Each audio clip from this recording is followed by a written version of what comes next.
सूरज की शादी का माहौल पूरे मोहल्ले में छाया हुआ था। मंडप सजा था, फूलों की मालाएं हवा में लहरा रही थीं और ढोल नगाड़ों की आवाज़ें गूंज रही थीं। लेकिन इस उत्सव के बीच एक अजीब सी बेचैनी थी जो सूरज के चेहरे पर साफ झलक रही थी। उसकी नज़रें बार बार भीड़ में किसी को ढूंढ रही थीं। बिंदिया, उसकी होने वाली दुल्हन, मंडप पर बैठी थी। उसका चेहरा घूंघट के पीछे छिपा था, लेकिन उसकी बेचैनी भी कम नहीं थी। मोनिका भाभी, जो इस शादी की हर छोटी बड़ी जिम्मेदारी संभाल रही थी, चाय की टपरी पर बक्से रखवाने की बात कर रही थी, लेकिन उसकी नज़रें भी बार बार सूरज और बिंदिया की तरफ जा रही थीं। दूसरी ओर काव्या, जो सूरज की बचपन की दोस्त थी और उससे बेइंतहा प्यार करती थी, मंडप से दूर खड़ी थी, जैसे वो इस शादी का हिस्सा बनना ही नहीं चाहती थी। और फिर थी ईशा, जिसका जिक्र बार बार आ रहा था, लेकिन वो कहीं नजर नहीं आ रही थी। उसकी खुशबू, उसका नाम और उसकी शेरवानी, सब कुछ सूरज को परेशान कर रहा था। सूरज ने अपने मन को टटोला। उसे समझ नहीं आ रहा था कि ये बेचैनी क्यों थी। ईशा, जो उसकी जिंदगी का एक अहम हिस्सा थी, अब उसकी शादी के दिन गायब थी। उसने सोचा शायद वो सचमुच गुलाब हवेली चली गई होगी, जैसा कि उसने कहा था। लेकिन फिर उसकी खुशबू, वो शेरवानी जिसे उसने इतने प्यार से डिजाइन किया था, अब बिंदिया के लहंगे से मैच कर रही थी। सूरज का मन उलझन में था। उसने अपने आप को संभाला और मंडप की ओर बढ़ा, लेकिन उसका दिल कहीं और था। इधर मोनिका भाभी ने बंटी भैया को बक्सा टपरी पर रखवाने का काम सौंपा था। बंटी, जो हमेशा की तरह अपनी मस्ती में था, ने बक्से को टपरी की ओर ले जाना शुरू किया। लेकिन जैसे ही वो टपरी के पास पहुंचा, उसे कुछ अजीब सा लगा। बक्सा हल्का हल्का हिल रहा था, जैसे उसमें कुछ जिंदा हो। बंटी ने हंसते हुए सोचा, कहीं मोनिका भाभी ने इसमें कोई बिल्ली विल्ली तो नहीं बंद कर दी। उसने बक्सा खोलने की सोची, लेकिन फिर मम्मी जी की सख्त हिदायत याद आई, कोई नजर नहीं पड़नी चाहिए। उसने बक्सा टपरी के एक कोने में रख दिया और वापस शादी की रस्मों में व्यस्त हो गया। मंडप पर गठबंधन की रस्म शुरू हुई। पंडित जी मंत्र पढ़ रहे थे और सूरज और बिंदिया एक दूसरे के बगल में बैठे थे। लेकिन सूरज की नज़रें बार बार बिंदिया के घूंघट की ओर जा रही थीं। उसे कुछ अजीब सा लग रहा था। बिंदिया की हरकतें, उसकी चुप्पी, सब कुछ उसे परिचित सा लग रहा था, लेकिन फिर भी कुछ अलग था। उसने अपने मन को झटका और सोचा शायद शादी की घबराहट है। लेकिन जैसे ही पंडित जी ने गठबंधन का कपड़ा बांधा, सूरज को लगा जैसे उसका दिल तेजी से धड़कने लगा। उसने बिंदिया की ओर देखा और धीरे से पूछा, बिंदिया, तुम ठीक हो ना? घूंघट के पीछे से एक हल्की सी हंसी आई। हाँ सूरज, मैं बिल्कुल ठीक हूँ। आवाज में कुछ ऐसा था जो सूरज को और उलझन में डाल गया। ये बिंदिया की आवाज थी, लेकिन उसमें एक अजीब सी मिठास थी जो उसे पहले कभी नहीं लगी थी। उसने अपने मन को शांत करने की कोशिश की और रस्मों में ध्यान लगाया। उधर काव्या मंडप से दूर एक पेड़ के नीचे खड़ी थी। उसकी आंखों में आंसू थे, लेकिन वो उन्हें छिपाने की पूरी कोशिश कर रही थी। उसने सूरज को बचपन से चाहा था, लेकिन आज वो उसे किसी और के साथ मंडप पर देख रही थी। उसका दिल टूट रहा था, लेकिन उसने अपने आप को समझाया, काव्या, तूने वादा किया था कि सूरज की खुशी में ही तेरी खुशी है। फिर भी उसका मन बार बार उसकी और सूरज की पुरानी यादों में खो रहा था। तभी उसकी नज़र टपरी की ओर गई, जहां बंटी ने बक्सा रखा था। उसे कुछ अजीब सा लगा। वो धीरे धीरे टपरी की ओर बढ़ी।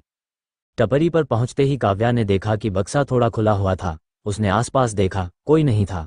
उसने धीरे से बक्सा खोला और जो देखा उससे उसकी सांसें थम गईं। बक्से में ईशा थी, हाथ पैर बंधे हुए, मुंह पर कपड़ा बंधा हुआ। उसकी आंखें गुस्से और डर से भरी थीं। काव्या ने जल्दी से कपड़ा हटाया और पूछा, ईशा, तुम यहाँ, ये क्या हो रहा है?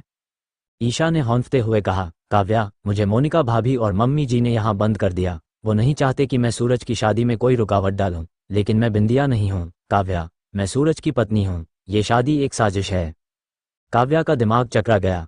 तुम सूरज की पत्नी, लेकिन सूरज तो बिंदिया से शादी कर रहा है।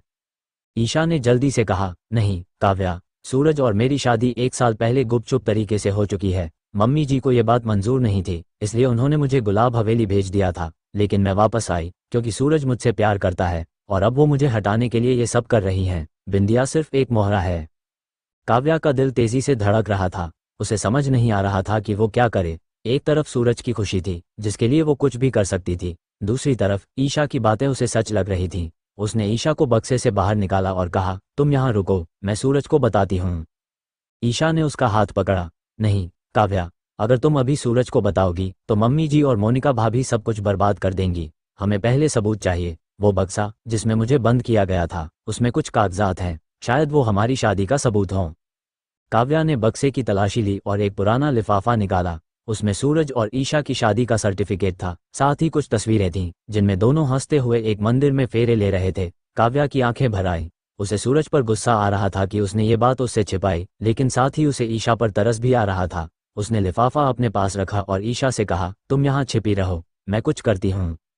इधर मंडप पर फेरे शुरू होने वाले थे। सूरज और बिंदिया मंडप के चारों ओर चक्कर लगा रहे थे। सूरज की नज़रें अब भी बिंदिया के घूंघट पर थीं।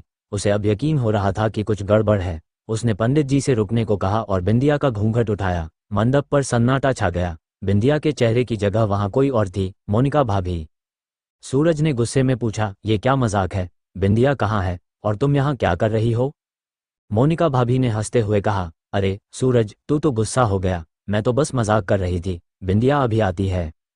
लेकिन सूरज का गुस्सा ठंडा होने का नाम नहीं ले रहा था। उसने मम्मी जी की ओर देखा जो पास में खड़ी थीं। मम्मी जी, ये सब क्या हो रहा है, मुझे सच बताइए। तभी काव्या मंडप पर पहुंची, हाथ में लिफाफा लिए। उसने सूरज की ओर देखा और कहा, सूरज, तुम्हें सच जानना है तो ये देखो। उसने लिफाफा सूरज को थमा दिया। सूरज ने कांपते हाथों से लिफाफा खोला और जब उसने शादी का सर्टिफिकेट देखा, उसका चेहरा लाल हो गया। ईशा, ये सच है, उसने धीरे से कहा। तभी ईशा भीड़ से निकलकर मंडप पर आई। उसकी आंखों में आंसू थे, लेकिन चेहरे पर एक अजीब सी ताकत थी। हाँ सूरज, मैं तुम्हारी पत्नी हूँ और ये लोग मुझे तुमसे दूर करना चाहते थे। मम्मी जी गुस्से से चिल्लाईं, ये सब झूठ है, ये लड़की सूरज को फंसाने की कोशिश कर रही है।